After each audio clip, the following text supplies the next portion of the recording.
Hello বন্ধুরা, আমি এখন শ্রীলঙ্কার রাজধানী কলম্বো থেকে মালদ্বীপের উদ্দেশ্যে রওনা দিলাম। এটি হচ্ছে শ্রীলঙ্কার জাতীয় মহাসড়ক এবং কি চমৎকার করে সড়কটি করা দেখুন।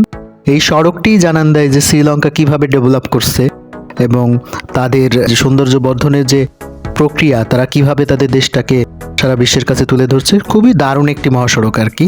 তো বলতে না বলতে আমরা ইতিমধ্যে শ্রীলঙ্কার এয়ারপোর্টে চলে এসেছি।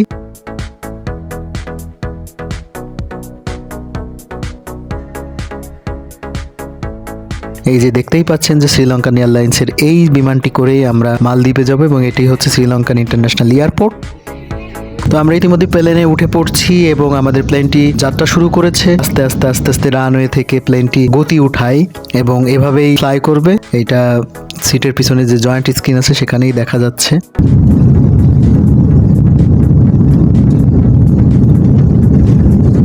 তো ইতিমধ্যেই আমাদের ফ্লাইটটি ফ্লাই করেছে।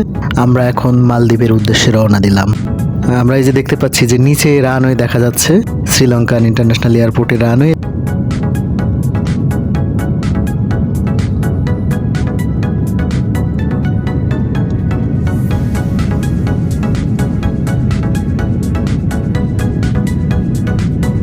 আমরা বলতে না বলতে শ্রীলঙ্কান যে স্থলভাগ পার হয়ে আমরা এখন সমুদ্রের উপরে চলে আসছি। বিমানের ভেতরটা দেখুন, খুবই চমৎকার।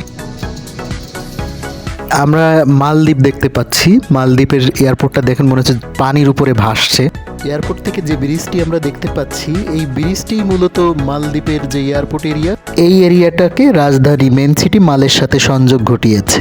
তো এয়ারপোর্ট থেকে এই ব্রিজটি পার হয়েই মূলত মালেতে যেতে হয়। আমরা এখন মালদ্বীপের এয়ারপোর্ট থেকে বের হয়ে তাদের যে সুন্দর সড়ক নির্মাণ করছে সেই সড়ক দিয়ে যাচ্ছি আমরা আমাদের হোটেলে।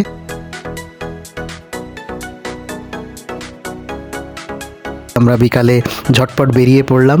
হোটেলের পিছেই আমাদের সেই মালদ্বীপের সুন্দর এবং পৃথিবী বিখ্যাত বিচগুলো। এখানে মজা করছিলাম একটু।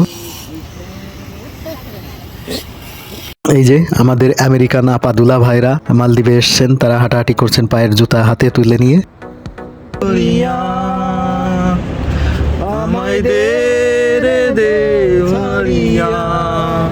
আমরা রাতে বের হয়েছিলাম, বেশিরভাগ সময় কারণে অকারণে যে গানটি গাই ওইটাই গাইছিলাম। তো দেখুন মালদ্বীপের রাতের বিচ আর কি, এখানে রাতের বেলা। আমরা এখন আছি হুলুমালে। মালে সিটিটার একটু দূরে গাড়ি করে যাইতে হয়, ওই ব্রিজ পার হয়ে, যে ব্রিজটার কথা আপনাদেরকে বলেছিলাম, দেখিয়েছিলাম। তো আমরা এখন বালুর উপর দিয়ে হাঁটছি সমুদ্র সৈকতের পাশেই। মানে মালদ্বীপের পুরোটাই তো একটা সমুদ্র সৈকতের মধ্যে, সমুদ্রের মধ্যেই আর কি মালদ্বীপ। তো এই দ্বীপের উপরেই আর কি ছোট সিটি এবং এখানে প্রচুর পর্যটক আসে মালদ্বীপে ঘোরার জন্য। তো আমরা রাতের শহরে বের হয়ে গেলাম, বাঙালি রেস্টুরেন্টে যাচ্ছি খাইতে। দেখুন আমার বাম পাশে অসংখ্য ব্র্যান্ডের গাড়ি আছে, এখানে ফেরারি আছে, তারপরে BMW আছে, রেঞ্জ রোভার আছে। দেখুন কি চমৎকার। মানে এখানে কিন্তু গাড়ি চালানোর জায়গা আসলে অত বেশি নাই, তারপরেও তাদের বিলাসিতার জন্য তারা গাড়ি কিনে রাস্তার উপরেই ফেলে রেখেছে, কারণ এখানে স্থলভাগ খুবই কম। সুন্দর করে সাজানো গোছানো এই সিটিটা এবং দেখুন চারপাশে গাছগাছালি আছে। আমরা এখন একটা বাঙালি রেস্টুরেন্টে খাইতে যাচ্ছি। হুলুমালে যে জায়গাটি, তার মধ্যে যে সুন্দর একটি নদী মতো আছে, সেটার উপর ব্রিজ করেছে এবং বিল্ডিং হয়ে গেছে, বিল্ডিং করছে। দেখুন কি চমৎকার চমৎকার বিল্ডিং।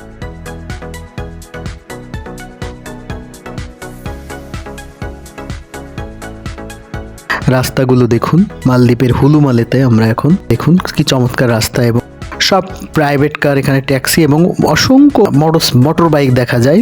এখানকার মেয়েরা ছেলেরা সবাই ম্যাক্সিমাম মোটর বাইক ইউজ করে।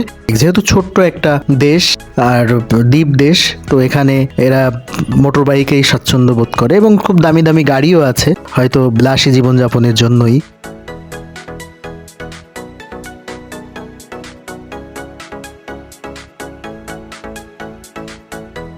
একটু বিচে আসলাম, বিচে পানি দেখুন কি সুন্দর নীল কালার, মানে কালার, পানির কালার দেখলেই জান ঠান্ডা হয়ে যাবে।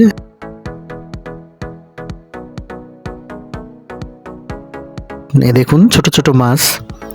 এটি একটি ইয়াট, ছোটখাটো একটি ইয়াট, বিলাসবহুল। এবং এখানে রাতে দিনে সব সময় মানুষ খুবই ঘুরে। এই যে বলছিলাম বাইকের কথা, যেখানে মেয়েরাও প্রচন্ড বাইক চালায়। দেখুন রাস্তার পাশে দিয়ে কত বাইক। তো আমরা আবার হোটেলে ফিরে এলাম।